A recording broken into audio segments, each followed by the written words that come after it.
Hello Ramachandra, എന്താ ഇത്ര രാവിലെ തന്നെ ഒരു ഫോൺ വിളി?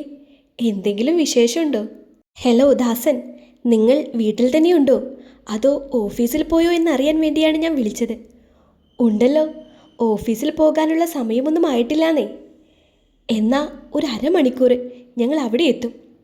എടോ, എന്തെങ്കിലും പ്രശ്നമുണ്ടോ? രാമചന്ദ്രൻ്റെ സംസാരമൊക്കെ കേട്ടപ്പോൾ ഹരിദാസിന് ചെറുതായി ഉള്ളിലൊരു ഭയം തോന്നി. പറഞ്ഞതുപോലെ തന്നെ അരമണിക്കൂറിനുള്ളിൽ തന്നെ അവരുടെ വണ്ടി ചിറ്റയിടത്ത് മുറ്റത്ത് വന്ന് നിന്നു. രാമചന്ദ്രൻ വിളിച്ചു പറഞ്ഞപ്പോൾ തന്നെ ദാസൻ രാധികയോടും ദർശനോടുമായി കാര്യം പറഞ്ഞിരുന്നു.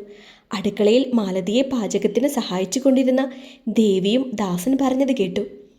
3 പേരുടെയും ഉള്ളിലും ദാസനുണ്ടായതുപോലെ തന്നെ ഒരു ഭയം തോന്നി. അകത്തേക്ക് വരൂ. മുറ്റത്ത് നിന്ന് അകത്തേക്ക് കയറുകയായിരുന്ന രാമചന്ദ്രനോടും അയാളുടെ അനിയന്മാരായ സേതുവിനോടും ഗോകുലിനോടുമായി ഹരിദാസ് പറഞ്ഞു. രാമചന്ദ്രൻ്റെ അനിയന്മാരെയൊക്കെ അന്ന് പെണ്ണു കാണാൻ വന്നപ്പോൾ ഹരിദാസ് പരിചയപ്പെട്ടിരുന്നു. എന്താ പ്രശ്നം? ഉള്ളിലുള്ള ആകാംക്ഷയും ഭയവും ഒന്നും മറച്ചു വെക്കാതെ ഹരിദാസ് അവർ വന്നിരുന്ന പാടെ തന്നെ ചോദിച്ചു. അയ്യോ, പേടിക്കാൻ മാത്രമൊന്നുമില്ല. അഭിനയമോൾക്ക് വിവാഹം ആലോചിക്കുന്ന കാര്യം ഞാൻ അന്ന് വന്നപ്പോൾ പറഞ്ഞിരുന്നല്ലോ. കാര്യങ്ങൾ ഒരുപാട് വന്നിട്ടുമുണ്ട്. അപ്പോൾ സുധ പറഞ്ഞു, ആദ്യം മോളുടെ ജാതകം നോക്കി ചേരുന്ന ജാതകങ്ങൾ അറിഞ്ഞാൽ പിന്നെ ആ കാര്യങ്ങൾ മാത്രം എടുത്താൽ മതിയല്ലോ എന്ന്. കാര്യം ശരിയാണെന്ന് എനിക്കും തോന്നി. വെറുതെ എല്ലാവരെയും വിളിച്ച് പെണ്ണ് കാണിക്കണ്ടല്ലോ. ഇന്നലെ ജാതകവുമായി പോയിട്ടുണ്ടായിരുന്നു. മോളുടെ എടുത്ത കൂട്ടത്തിൽ അമ്പിമോൻ്റെ ജാതകവും കൂടി അവൾ എടുത്തിരുന്നു. എന്താ, അമ്പിമോൻ്റെ ജാതകത്തിൽ എന്തെങ്കിലും ദോഷങ്ങളോ മറ്റോ ഉണ്ടോ?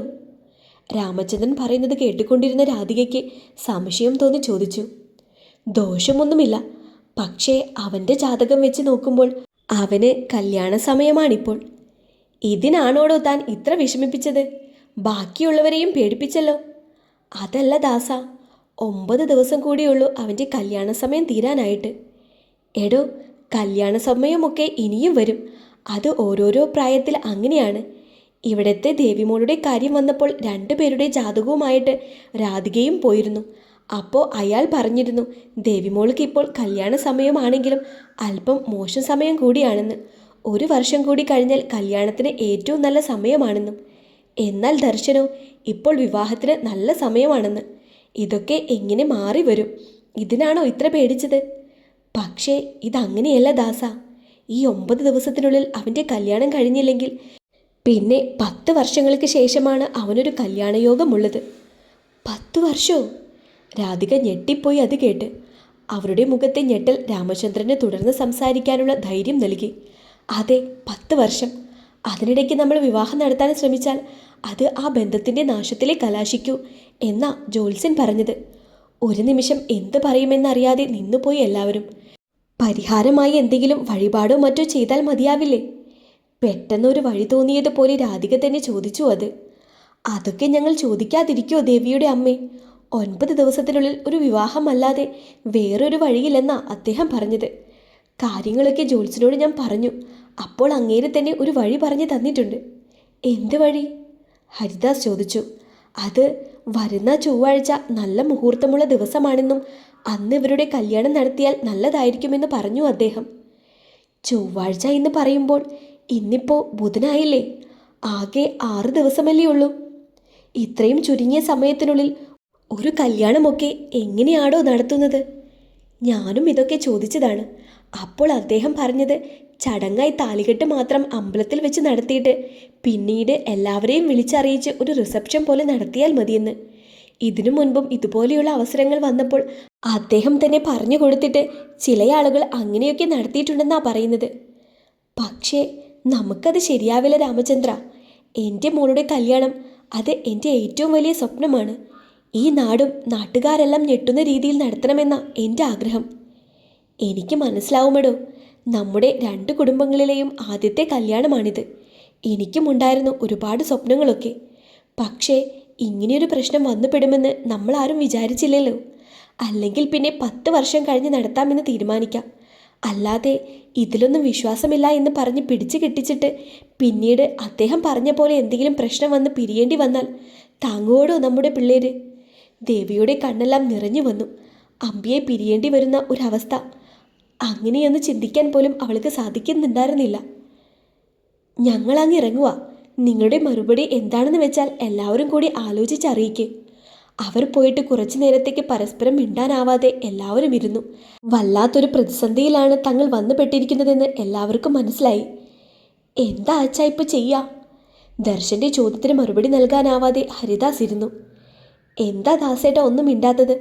ദർശൻ ചോദിച്ചതുപോലെ ഒരു തീരുമാനം പറയണ്ടേ നമുക്ക്?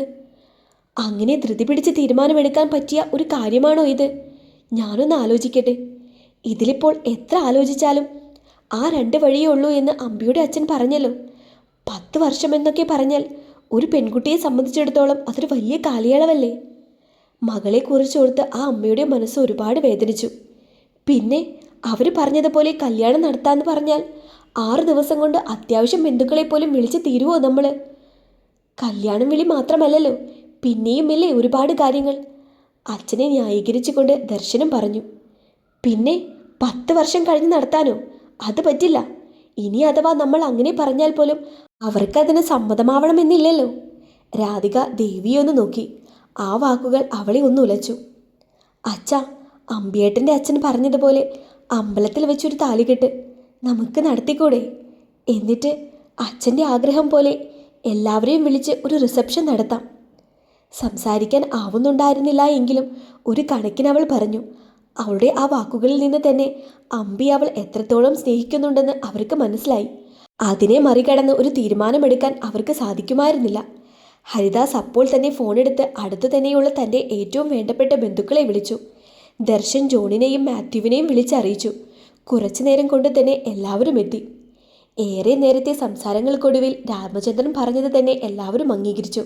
ഹരിദാസ് അപ്പോൾ തന്നെ രാമചന്ദ്രനെ വിളിച്ച് കാര്യങ്ങൾ അറിയിച്ചു. അയാളും അവരുടെ അടുത്ത ബന്ധുക്കളുമായി കുറച്ചു നേരത്തിനുള്ളിൽ തന്നെ അവിടേക്ക് വന്നു. കല്യാണം അവരുടെ വീടിന് കുറച്ച് അകലെയുള്ള കുന്നുംപുറത്ത് ദേവിയുടെ ക്ഷേത്രത്തിൽ വെച്ച് നടത്താൻ തീരുമാനമായി. അതിനുശേഷമുള്ള സദ്യയും മറ്റു കാര്യങ്ങളുമെല്ലാം ക്ഷേത്ര കമ്മിറ്റിക്കാർ തന്നെ അവരുടെ ക്ഷേത്രം വകയുള്ള ഹാളിൽ വെച്ച് നടത്താൻ സൗകര്യമൊരുക്കി തരാമെന്ന് അപ്പോൾ തന്നെ അറിയിച്ചു. വിവാഹത്തിൻ്റെ തീയതിയുടെ കാര്യത്തിൽ തീരുമാനമായെങ്കിലും റിസപ്ഷൻ്റെ കാര്യത്തെക്കുറിച്ച് കുറച്ച് സംസാരങ്ങളുണ്ടായി. റിസപ്ഷന് ഒരുപാട് പേരെ വിളിക്കേണ്ടതായി ഉള്ളതിനാൽ ഉടനെ തന്നെ നടത്താൻ പറ്റില്ലായിരുന്നു. എന്നാൽ വിവാഹം കഴിഞ്ഞ് റിസപ്ഷനായി ഒരുപാട് നാളുകൾ നീട്ടിവെക്കാൻ പറ്റില്ല എന്നും ഒരു അഭിപ്രായമുണ്ടായിരുന്നു. റിസപ്ഷൻ വേഗം തന്നെ നടത്തണമെന്നായിരുന്നു എല്ലാവരുടെയും ആഗ്രഹം. എന്നാൽ അതിനുവേണ്ടിയുള്ള കാര്യങ്ങൾ ഏർപ്പാട് ചെയ്യുന്നതായിരുന്നു ബുദ്ധിമുട്ട്. പ്രത്യേകിച്ച് നടത്താനുള്ള ഹാളും കാറ്ററിങ്ങും ഒക്കെ ആയിരുന്നു പ്രധാന വിഷയം. ഒടുവിൽ ഡേവിഡ് തന്നെ അതിനൊരു പരിഹാരം കണ്ടെത്തി. തൻ്റെ സുഹൃത്തായ ഒരു ഇവന്റ് മാനേജ്മെൻറ്റ് ഗ്രൂപ്പിനെ വിളിച്ച് അവൻ സംസാരിച്ചു. ഡേവിഡിൻ്റെ വാക്കുകളെ തള്ളിക്കളയാൻ ആവാത്തതുകൊണ്ട് അവർ സമ്മതിച്ചു. അങ്ങനെ ചൊവ്വാഴ്ച വിവാഹവും അത് കഴിഞ്ഞ് 2 ദിവസം കഴിയുമ്പോൾ റിസപ്ഷൻ നടത്തുവാനും തീരുമാനമായി. ഇന്ന് ഒരുപാട് കറികളൊക്കെ ഉണ്ടാക്കിയിട്ടുണ്ടല്ലോ അമ്മക്കുട്ടി. ഡൈനിങ് ടേബിളിലിരുന്ന പാത്രങ്ങളൊക്കെ പൊക്കി നോക്കിക്കൊണ്ട് ആമി സുധയോടായി പറഞ്ഞു. എന്നാൽ അവരുടെ ശ്രദ്ധ അതിലൊന്നുമല്ലായിരുന്നു. എന്ത് പറ്റി? അമ്മയുടെ മുഖം എന്താ വിഷമിച്ചിരിക്കുന്നത്? ഞാനും നീയുമൊക്കെ ഈ വീട്ടിൽ ആരാ മോളെ? നിർവികാരതയോടെ സുധ ചോദിക്കുന്നത് കേട്ട് ഒന്നും മനസ്സിലാവാതെ ആമി അവരെ നോക്കി. അമ്പി നമുക്ക് ആരാ മോളെ? ആമി ഉത്തരമൊന്നും പറയാതെയായപ്പോൾ അവർ പിന്നെയും ചോദിച്ചു. എന്താ അമ്മേ? നിറഞ്ഞിരിക്കുന്ന അവരുടെ കണ്ണുകൾ കണ്ടപ്പോൾ തന്നെ എന്തോ ഒരു വലിയ സങ്കടമുണ്ടെന്ന് ആമിക്ക് മനസ്സിലായി. നീ പറ. അമ്പിയേട്ടൻ അമ്മയുടെ മോനും എൻ്റെ ഏട്ടനും. അത് നമുക്ക്. പക്ഷേ അവനോ? ഈ വീട്ടിലുള്ള ബാക്കിയുള്ളവർക്കോ അങ്ങനെയല്ല മോളെ. അമ്മ എന്തൊക്കെയായി പറയുന്നേ? തെളിയിച്ച് പറ. ഇന്ന് നിന്റെ ചെറിയച്ഛന്മാർ വന്നത് നീ കണ്ടായിരുന്നോ? ഉവ്വ്, അവർ വന്ന് കുറച്ചു നേരം കഴിഞ്ഞപ്പോൾ തന്നെ അച്ഛനെയും കൂട്ടി പുറത്തു പോയില്ലേ? അത് കഴിഞ്ഞ് അവർ പിന്നെയും വന്നിരുന്നു. അച്ഛനും മക്കളും അനിയന്മാരും ഒരുപാട് നേരം മുറിയിലിരുന്ന് സംസാരിക്കുന്നുണ്ടായിരുന്നു. പിന്നെയും പുറത്തേക്ക് പോയി. കുറച്ചു നേരം മുൻപ് തിരിച്ചു വന്നിട്ട് നിന്റെ അച്ഛൻ പറഞ്ഞു അമ്പിയുടെ കല്യാണമാ അടുത്ത ചൊവ്വാഴ്ചയെന്ന്. ആമിയൊന്ന് ഞെട്ടി. അത് കാര്യമാക്കാതെ സുധ തുടർന്നു. ദേവിമോളുടെ വീട്ടിൽ നിന്ന് വിളിച്ചിട്ടാ ചെറിയച്ഛന്മാരെയും കൂട്ടി നിന്റെ അച്ഛൻ പോയതെന്ന്. വിവാഹം ചൊവ്വാഴ്ച നടത്താൻ സാധിക്കുമോ എന്നറിയാൻ വേണ്ടിയാണ് അവരെ വിളിപ്പിച്ചത്. തിരിച്ചു വന്നിട്ട് അച്ഛനും ചെറിയച്ഛന്മാരും അമ്പിയും അഭിനയും കൂടി മുറിയിലിരുന്ന് അതിനെക്കുറിച്ചായിരുന്നു അത്രേ സംസാരിച്ചത്. പിന്നീട് വിവാഹത്തിന് സമ്മതമാണെന്ന് പറയാൻ വേണ്ടിയിട്ടാ അവർ രണ്ടാമതും ഇവിടെ നിന്ന് പോയത്. എല്ലാം കഴിഞ്ഞ് തിരിച്ചു വന്നപ്പോഴാണ് എന്നോടിതെല്ലാം പറയുന്നത്. ഇവർ ഇതെല്ലാം സംസാരിക്കുമ്പോൾ ഞാനും നീയും ഇവിടെ ഉണ്ടായിരുന്നതല്ലേ? ഒരു വാക്ക് നമ്മളോട് പറയാമായിരുന്നില്ലേ ഇവർക്ക്? വിവാഹത്തെക്കുറിച്ചുണ്ടായ സംസാരത്തിൽ തന്നെ ഉൾപ്പെടുത്താത്തതിനുള്ള വിഷമമായിരുന്നു സുധയ്ക്കുണ്ടായിരുന്നുവെങ്കിൽ വിവാഹം ഇത്ര പെട്ടെന്ന് നടത്താൻ തീരുമാനിച്ചതിനുള്ള ഭയമായിരുന്നു ആമിക്ക്. ചേച്ചിയുടെ കല്യാണം കഴിഞ്ഞ് നടത്താമെന്നൊക്കെയായിരുന്നില്ലേ അന്ന് തീരുമാനിച്ചത്. പിന്നെ ഇതെന്താ ഇപ്പോൾ ഇങ്ങനെ? വിവാഹം ഇത്ര പെട്ടെന്ന്? ചൊവ്വാഴ്ച എന്ന് പറയുമ്പോൾ 5-6 ദിവസമല്ലേ ഉള്ളൂ. ആമിക്കാകെ വെപ്രാളമായി. ദേവിമോളുടെ അമ്മ ഇന്നലെ ജാതകവുമായി പോയപ്പോൾ ജ്യോത്സ്യം പറഞ്ഞത്രേ, മോളുടെ ജാതകം അനുസരിച്ച് 9 ദിവസത്തിനുള്ളിൽ വിവാഹം നടത്തിയില്ലെങ്കിൽ പിന്നെ 10 വർഷം കഴിഞ്ഞിട്ട് വിവാഹം നടത്താൻ പറ്റുമെന്ന്. എന്നാലും ഞാനും നീയും ഒന്നും ആരുമല്ലാതായല്ലോ അവന്.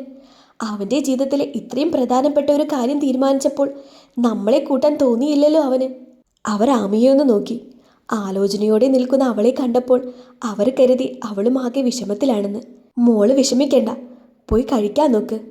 അതമ്മേ, എനിക്ക് വിശക്കുന്നില്ല. അത് കാര്യമാക്കണ്ട മോളെ.